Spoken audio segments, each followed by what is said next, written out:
Somewhere on Earth, right now, a fortune large enough to buy every professional sports team on the planet twice over is being made to vanish. Not stolen, not spent, erased. On paper, in plain sight, by people who know exactly what they're doing. By the end of this year, that number will hit $2 trillion, and almost none of it will ever be found. This is the story of how criminals make money disappear and reappear right under the eyes of banks, regulators, and governments. The problem with dirty money. Here's something most people never think about.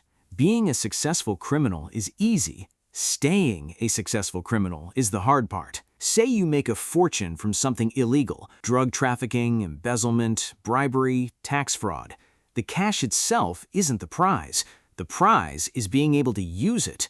And the moment you try to buy a house, a car, or even open a savings account with a pile of unexplained cash, you attract exactly the kind of attention you can't afford. Money has a memory. Every transaction, every deposit, every wire transfer leaves a digital footprint. Financial investigators don't need a confession, they just need a trail. So the entire purpose of money laundering is to give dirty money a new identity, to take cash that reeks of crime and turn it into money that looks, on paper, boringly legitimate. That transformation happens in 3 stages: getting the cash into the system, hiding where it came from, and finally, pulling it back out clean. Stage 1.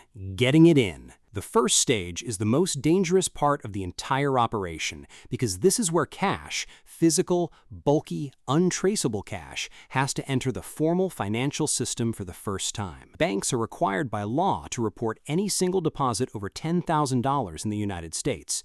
So, walking in with a suitcase of cash isn't laundering, it's a confession. Criminals solve this in a few ways. One is structuring, sometimes called smurfing. Instead of one large deposit, the money is broken into dozens of smaller ones, each just below the reporting threshold, spread across different banks, different accounts, and different days. Criminal organizations have literally employed people whose entire job is to drive from bank to bank, making deposit after deposit of a few $1,000s at a time. Another method is far more elegant. Buy a business that deals heavily in cash. A car wash, a laundromat, a small restaurant. These businesses are notoriously hard to audit because nobody can prove how many customers actually walked through the door. Report 50 more transactions than you actually had, deposit the extra cash as if it were real revenue, and it blends in instantly. Stage 2. Burying the trail. Once the money is inside the system, the goal shifts. Now it's about distance, creating so many transactions across so many accounts and borders that no investigator could ever reasonably follow the thread back to its source. This is where shell companies come in. A shell company is a business that exists only on paper. No employees, no office, no actual product or service.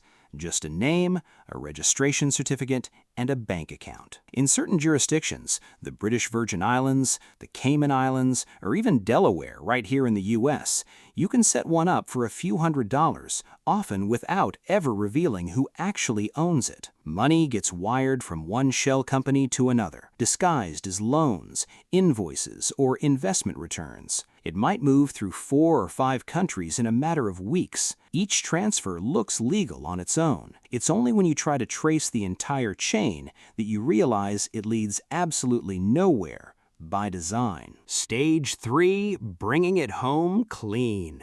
The final stage is where the money finally becomes usable again, spendable, investable, entirely respectable. Real estate is one of the favorite tools here. A shell company purchases a luxury apartment in a major city. A year or 2 later, it's sold, and the proceeds now look like a legitimate real estate profit instead of laundered cash. Walk through the skyline of almost any global city, and you'll find entire towers of luxury units sitting empty, owned by companies nobody can quite identify. High-value art works the same way. A painting sells at auction for tens of millions of dollars, and no one is required to disclose where that buyer's money actually came from. The art market runs almost entirely on reputation and secrecy, which makes it one of the most convenient laundering tools in existence. Buy today, sell in a few years, and the profit on paper is indistinguishable from any other art investment.